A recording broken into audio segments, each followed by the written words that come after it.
Hello everyone, this is Blue Badger and I'm here to bring you Penumbra Overture, a game developed by Frictional Games, a Swedish company, in 2007. The company itself was founded in 2006, releasing Penumbra as a tech demo for their new HP Lovecraft Engine, which received such an overwhelming response of popularity and fame that they just had to make it into a full game.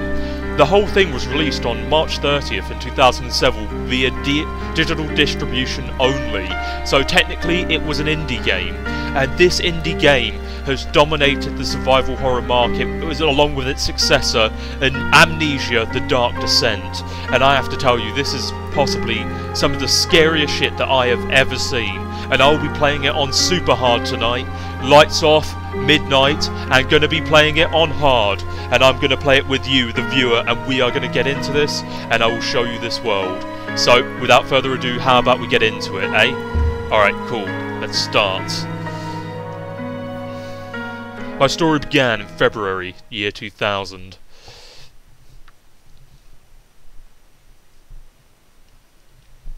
For my part in this allegory, I'm not going to make the same mistakes my father made. Howard vanished from my mother's life before I was even in it, so when he sent me a letter a few days after Mum's funeral, it was the first I'd ever heard from him. Pity he was dead. Writing from beyond the grave must be a genetic habit in my bloodline. His letter contained a key, instructions, pleas for forgiveness. I figured the dead don't have much use for absolution, so I turned to his prophetic passing, which he inexplicably expected to come any day. My father preferred to leave directions to a bank on Mayfair I'd never even heard of. In that bank was a safety deposit box in his name, and myself as executor. Of course, I went, as he knew I would. I discovered that despite the evidence, he'd been legally declared dead almost 30 years ago, and so the old book and collection of notes I found had, in the eyes of the law, been mine all this time. My father's instructions were to burn the documents, raise no further questions. But that was his error. No man's immune to the shameful trappings of curiosity, and my humanity got the better of me. The university I taught at was world renowned for two things: physics and linguistics. I represented the first, and the man who stood for the second was stumped by my recent acquisition. The book was indecipherable. The notes, however, showed a location somewhere in uninhabited northern Greenland. It took me almost a year to book the last flight I'd ever take. As I watched civilization disappear along with Heathrow, I realised my father had disappeared 3 decades ago, almost to the day, and I considered in turn what it was that I was leaving behind. We landed on a strip of ice a few feet wide, and within minutes I was pulling away on a chartered boat, beginning the 12-hour journey that would lead me into my past.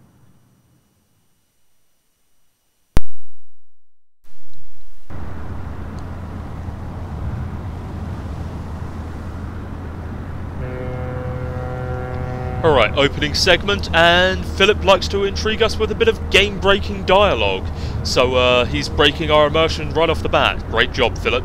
Okay, so, finally, we are almost docked. I better stow my gear. I may be far from home, but chances are I can still pick things up using the left mouse, and I can take a closer look at things using the right mouse. Okay, I have no idea what appendages are left mouse and right mouse, but we'll just have to go with it. Whiskey. Empty. Shame. Sounds like a bad poetry, but this is a good bottle of Jack Daniels. Who doesn't need a good bottle of Jack Actually, Jack Annuals? Jake Annuals? I never actually noticed that before. Jake Annuals, those cheap fucks. We don't need some of that shit. So, as you can see, this game is based largely around physics, and funnily enough, Philip, being a physics professor, happens to know all about physics. Philip in physics. There you have it, folks. A joke in and of itself. I'm certain this map's a good decade or so out of date, but landmarks don't change much in Greenland, so I've got a pretty decent idea of where I'm heading. Knowing Philip, this map is probably included along with the notes that were stowed away over 30 years ago, so he's a goddamn idiot. It took him almost a year to book the goddamn flight, and he couldn't have bought just a fucking atlas of Greenland. He had to cheap out and use a goddamn 10-year or 20 or 30-year-old map. Great, I really feel safe with this guy, and it's not really the guy I want to be locked in a hidden bunker with. Anyway, So I've spent most of the beginning and I've replayed the intro a few times just to get a feel for the controls so we understand what we're doing, because I don't want to make you sit through here and watch me, you know, bloody well just sit through and get to learn the controls. So without further ado, let's learn more about the game. Always good to have a notebook to jot down some interesting information and reminders. I think I left my torch in my desk drawer next to the bed. It can be opened using my left mouse on it and holding the button down and moving the mouse. Whatever you say, Philip. Anyway, so we've got a notebook here, and we've got a to-do list and our notes. Notes we will find out throughout the world to understand, basically, notes are here to supplement the story and give us ideas of how to progress through. Furthermore, the to-do list, which will list our objectives as we go through the game. So hopefully, as we do this, we'll pick up a few things and we'll understand where we're going. So, okay, we'll start off by reading a good note here in this case. Dearest Eric, just a quick note before you set sail and leave me once again. I've left you a little something to remember me by at the chest at the foot of your bed. I really don't know why you still have one bed on board, but taking shifts because of it is no way to get your rest. But what does a fisherman's wife know of a life at sea? I'll be praying every night for you to make the catch you need so that you may come home to me safely, and soon. Please don't be gone for 5 weeks like last time. I know I might nag sometimes, but I do love you, you know. I've washed those overalls of yours, and I know you'll get them covered in all sorts of assorted fish parts in no time, but I feel better knowing they've had a wash. Before I forget, the Henriksons in the village have asked me to see if you'll be coming by any trouts, but I said they were mostly out of season. If you do happen upon any, don't say anything, stow them in the ice and I'll do something special with them to celebrate when you come home to me. The ship's captain deserves a little special treatment once in a while. Take care, my love. What a sweet letter. Too bad we never actually meet this fisherman character, and it never really seems to go down too well. Oh well, I'm sure he was a pleasant enough guy to have such a nice wife. The flashlight switches on and off. Thanks, Philip. Is that how you got your PhD? Man, my jokes are terrible tonight. But anyway, it took him a year to plan this goddamn trip, and he's got nothing but a bag and a really warm coat. For a survival horror game, it really does well of showing you how to not put any trust into the character. Good thing I have my torch at hand.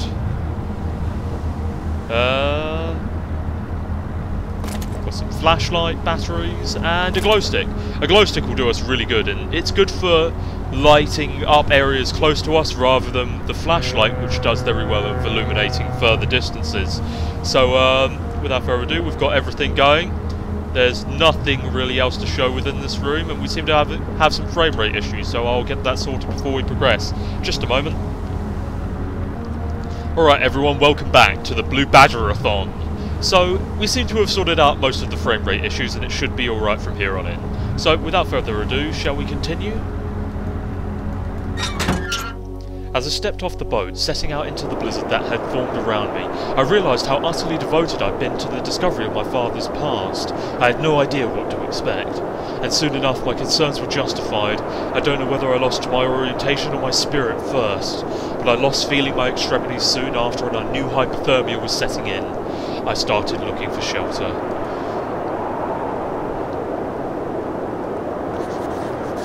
So cold, and I don't know where I am. Well, Philip, you sure got yourself into a fucking mess this time.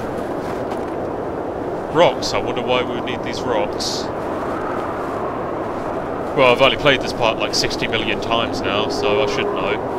Anyway, this blizzard part can and will kill you if you stay out in it too long, so I recommend not. So anyway, use the rock, smash the ice, grab the wheel, and spin that wheel. Spin it right round. Open up, and get inside before we take any damage. Pro. Well, we should be okay for now.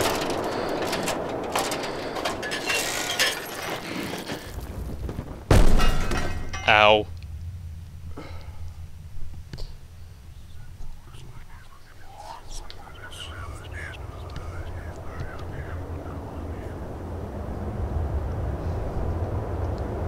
Jesus, my head.